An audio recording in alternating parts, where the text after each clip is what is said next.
good, y'all? Welcome back to Chat Closet. I'm your host, Fatima, and I have my co-host here with me, Tasha. Hello. And Chat Cousins, we have just been excited to get back to talk to you guys and bring some new topics.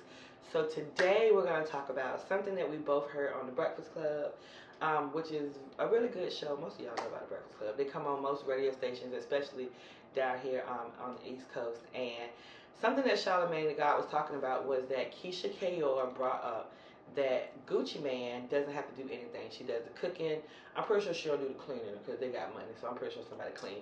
But she takes care of the kids. She does everything. All he has to do is take a shower, go to the studio, and do whatever he needs to do to support his family. And she said she used to even get him baths, which I'm pretty to me that feels like sexy time. So I get that. But we're going to touch on those topics because me and Tasha are two totally different women. It's true. And so let's get into it. You ready? I'm ready. So, Tasha, if you had a husband who was able to provide fully for you, and all you had to do was stay home and take care of the kids and things like that, what type of wife would you be? Definitely I want to nurture him. When he get in, I want him to tell me about his day. I want to make home for him an easy environment. No fuss, no stress. Because I want to make that comfortable for him because he, in return, is making my life comfortable. Right. So it's a fair exchange. Right. Now, I agree if you are someone who can be a stay-at-home mom. Stay at home, you get to live a soft life. Your husband makes a good amount of money, over good amount of money where you really don't have to do much. And not saying Keisha Kayor doesn't do anything because she has her own businesses and own things that she does. But I think, in my opinion, that it's kind of different when you live a flossed up celebrity lifestyle where you can have people to help you out or other people assistance and things like that to make your life a lot easier, as opposed to if you are a woman who works 40 plus hours a week, your husband works 40 some hours a week, y'all got kids, the kids got to get back and forth where they have to go. I don't know if I can do all that. Well, first of all, let me tell y'all, I'm just learning how to cook. Because, like, I could cook, but you know how you cook for yourself, because you don't have to take care of yourself. And whenever my boyfriend, who's now my husband, would come around, I would cook food that he ate. It was edible. It tastes good. But I wasn't, like, getting up, making sure Sunday dinner. Like, if he came over and I just happened to cook, we ate. Right. Or if I know he coming over and I went and got groceries and I planned a dinner out, then I'm cooking. But now that I'm married, fast forward, I will say that I try more. Like, I try more to have dinner cooked at least twice a week. And I'm up 5 days a week. I have a philosophy of, I don't got to cook it as long as it's here. Somebody else can cook it and bring it. And I can make sure we eat it. And everybody's different. Yeah, and so I was just about to say that. One, whatever fits and works for you and for your household, then that's what y'all should do. You know what I'm saying? Your husband doesn't have a problem with it. You don't have a problem with it. So, it's no problem. But my husband very much grew up with a mama who, like, my mother-in-law, Sunday dinner done by 10 a.m. on Sunday morning. I'm with him. And I grew up where my mom cooked. My mom was a stay-at-home mom. My mama took care of us. But the dynamic that her and my father had didn't make me comfortable as a kid. Like, my mama did all those things, but my dad still felt like because he was the provider, he could, I ain't gonna say run the streets, but he could do more things and she needed him. And when my mom felt like she didn't want to be there anymore, or times where they bumped heads, or she just felt like this marriage is not going the way I want it to go, I don't feel love, appreciated, valued, seen for all the things I can do, she couldn't afford to just leave because he brought in all the money. Yeah, I feel like that's just not something that happened to your mom. I'm sure that happened to plenty other women. It's just, that's the price we pay as women who unfortunately don't have your own. Sorry. Yeah. I mean no disrespect. Like, when you get married, it's 50-50, and when you got millions of dollars like Keisha Kayor and Gucci Man, okay, yeah, you can probably be like, you know what, you doing da da da. Let me go stay in our other condo. Yeah. Or let me go do this, that, and third. But yeah. getting away from that, getting back to taking care of your man and stuff. I will say that I do believe that a lot of women like me, we have too much masculine energy because we're so used to doing everything for ourselves. Mm-hmm. And so you have a tendency to, once you get married, like, well, I'll just do this and I'll just do that. And it's almost like I feel like a house manager or I'm directing. And my husband does have great ideas and great input and all these other things. But I have a tendency to feel like, I'm going to let you believe that what you say goes. But at the end of the day, it's really going to be what I say go, because at the end of the day, they got to end. Right? But would I enjoy a soft lifestyle? I would enjoy a soft lifestyle. I don't know if I'm going to give my husband a bath. I would.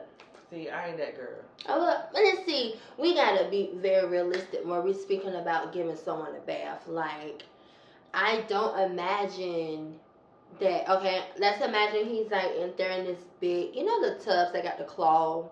They normally sit in the middle of the floor, the 4 claws for the 4 legs, whatever. See, that's different. Imagine he's sitting in one of those, and I'm washing your back, and you might prop your foot up, and I'll wash your feet. I might give you a pedicure after that and everything.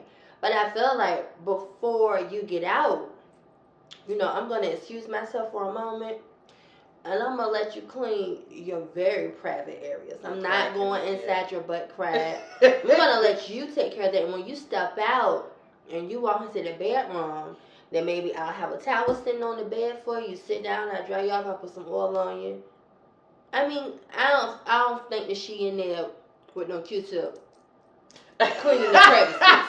I don't think so either, but I think also like... But I think it's such a sweet gesture for this man who has given her the luxury, and I don't even know if she's self-made or if he assisted her with what she got right now, but he has afforded her a certain type of lifestyle where she can just live this really soft girl era. Why wouldn't I not make home as pleasant and peaceful as possible? And that's what I'm saying. I feel like maybe if I was in her position, I would. But she also gives to me, because she said she feel like, I think she said this, or maybe somebody else said that called in, but some women feel like they were born to be wives. So whether I'm in this soft situation or I'm in a situation where you take care of everything, but I still work, but my money don't go to all the bills, and maybe you take care of more things. But I just feel like if you're in a 50-50 situation and you got kids, like in your current situation, if you had 1 or 2 little kids running around and you got to work and y'all got to figure out who's going to take care of the kids in the middle of the day while y'all at work, and then you get home and he get home, do you feel like running around cleaning the house and cooking and doing all this stuff while he just chill and play his game? And getting the kids ready? We just differ. Yeah. We differ a lot because I really do feel like it's a woman's job to do those things around the house. Like, yes, I'm going to work. Yes, you're going to work. But I feel like the cooking, the cleaning, like, one, I can't have a nasty man. Right. I just couldn't deal with a nasty man. But yeah, I want to prepare most of the dinners. And that's fine. I want to prepare. But do you want to prepare the dinners, clean the whole house top to bottom, scrub the floors, wash all the clothes, get the kids together, put them in the bed, take a shower, all he got to do is come home and chill? Well, see, I don't believe he's just coming home and chilling anyway. So there's always work to be done. Right. I don't think that he's coming home and just chilling. I feel like maybe he's in the garage and maybe he's cleaning a car out. Maybe there is something for him to do. No, you don't just get to sit down at home and just relax. Like, people don't know it, but your outside trash cans got to get cleaned out too. We clean outside trash cans when we're a couple. Right. And I don't mean me. I mean that's one of your jobs. That's like, there's things for men to do. Yeah. In the house besides that. Like, maybe I'll make the Walmart order, but you're the one that's picking it up. You're the one bringing it in. You're the one putting the stuff up. There's stuff for him to do. Yeah. He's not coming home and just relax. Right. Because I'm not coming home and just relax. Yeah. So, but no, you don't just get to sit down and watch TV while I'm chasing behind 2 kids. Yeah. Because it's a lot. It's a lot when you don't have that help. Now, when you have a certain kind of lifestyle, You can do all those things. Like, I'm not saying that you shouldn't give your man a bath. I think that's, like I said, sexy time, intimate time. He might get out the shower. I mean, get out the bathtub, take him a shower. Or you done went in the other room, took a shower, and then y'all about to do whatever. Like, I feel like that's time and affection together. But I also ain't did much all day. I might have got up and checked on my businesses. I might have, made a few videos. I might play with the kids a little bit, and you come home and I'm not tired and exhausted. But when you got a woman that's tired and exhausted at the end of the day, sometimes it's hard to pull out that gender role of, okay, now I'm no longer doing all these things for work. The people have been worrying me and asking me questions, and I had to manage folks' personalities and all this stuff at work. Now I got to come home and manage my kids and do all these other things while my husband gets to go upstairs and relax and chill. I just think that's a lot. I also feel like when I get the situation that I really deserve, I won't be working 40 plus hours a week. Okay, so shout out to Gucci Man and Keisha K.O. Girl, this is definitely not judgment, because I think that what you're doing is dope, and aspiration. What y'all building together is dope. And yeah, I would love to be able to live that life. Absolutely. I'm almost there, y'all. Me and Mans, we be talking about it. We working there. We is almost there. He is on board. Trust me. He on board. Okay, so another topic that came up on the Breakfast Club was men who propose to women, or I'm gonna say vice versa. Even though they didn't talk about the women's side, but you got some women out there that do propose to men. But when the man proposes to the woman proposes to the man to the man, because we know there's all different types of relationships, woman to woman. Once you've proposed and that person says yes, how long after that should you be planning the wedding and get married? And should you be engaged for 1, 2, 3, 4, 5, 6, 7, 8, 9, 10 years? What you think about that? If we get engaged in 2020, let's say we get engaged March 2020, I think for the rest of that year, 2020, we should just be talking about what type of wedding, which hopefully we already kind of discussed it a little, maybe not in depth or in detail. But, for the rest of 2020, we should be talking about how we want our wedding to be, where you want it at, little details like that. But by that next year, we need to be having this wedding. So 2020, we get engaged in March, and we talk about it the whole rest of 2020. Before the end of 2021, I need to be going down the aisle. Okay, I see that. I can understand. I can understand what you're saying. Me personally, I feel like it depends. And when I say it depends, I don't think you should be engaged 3, 4, 5 years, 6 years, 10 years, because I feel like at that point you gave me a shut up ring, or let me promise. You gave me a promise ring. That's a promise. Pretty much.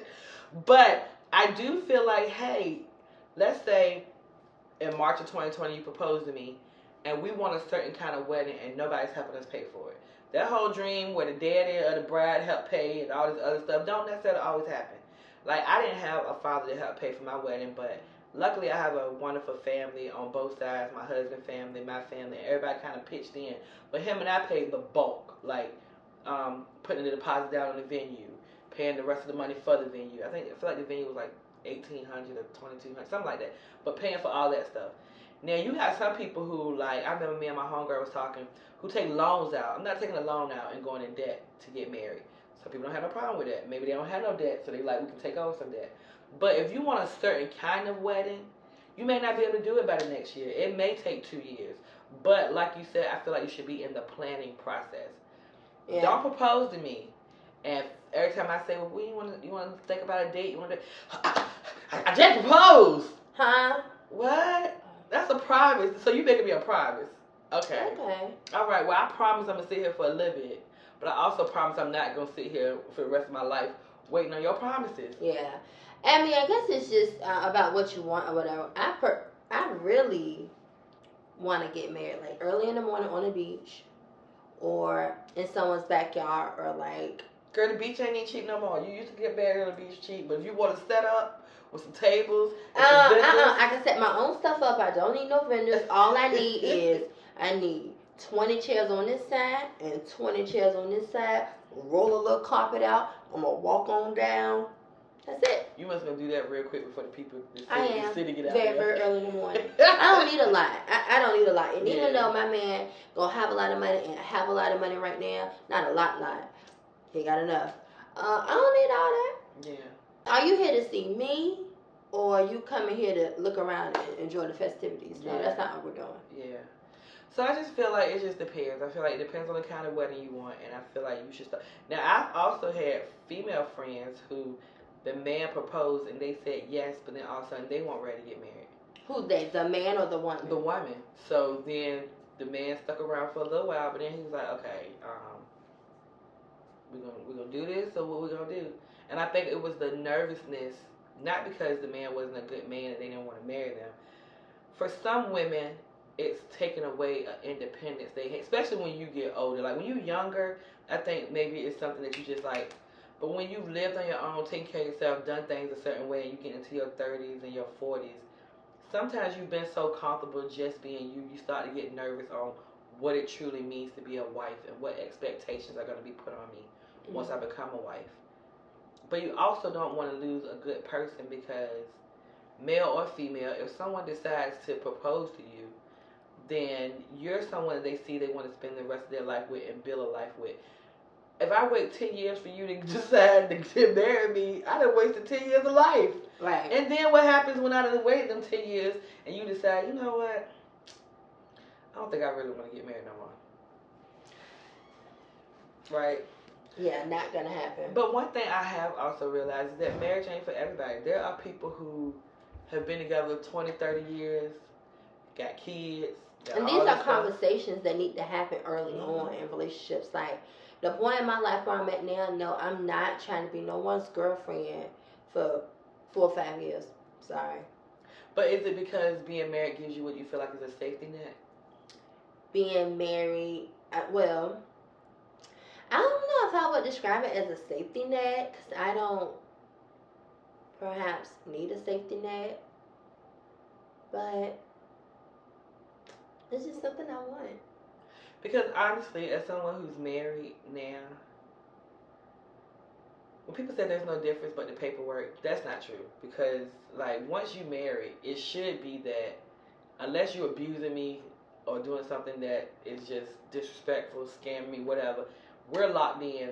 Argument, no argument. We're gonna figure it out. We're gonna try to communicate. Like it takes a lot of work. It takes a lot of work to be married, and when I say that, I don't mean a lot of work like forcing yourself, because I love my husband, I enjoy being around him. When I say it takes a lot of work, like, it's not like a boyfriend or a girlfriend where you just say, I'm tired of this, I'm going to do whatever. Like, you legitimately, if you believe in this, because that's what I believe, you legitimately went before God and made a commitment to another person. And I remember one time, me and my husband talking about something, and I was just like, you know what, because blah, blah, blah, blah, we ain't got to stay married. And he was like, dang, just like that? To say that so easily. And I had to really think about that, like, you know what, he's right. Like, I made a commitment to this person, and I was with him for this amount of time before we got married. I wasn't nervous. I knew who I was marrying. I was okay with it, happy with it, in love with it, all those good things. And as soon as you get married and something don't go the way you want to go, your first thought is, I don't have to stay in this. Right. So, yeah, I get what you're saying, though, but I'm definitely not one for somebody. Unless you are like 18, 19, I don't believe in getting married young. I would say that. Everybody got their own thing. But I just feel like a lot of people that I know I was friends with, they got married 18, 19, 20. By the time they was 25, they were divorced. Yeah. You didn't really get to live life and see what life was about before, you know, you jumped to get married. Yeah.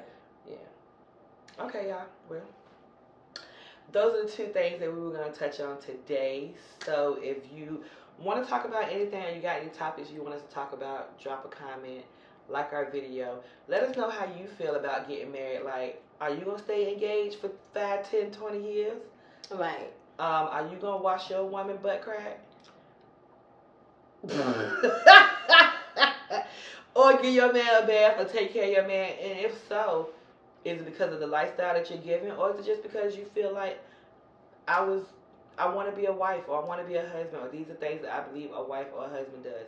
Everybody has their own beliefs when it comes to things like that. But like Tasha said, it depends on what works for you.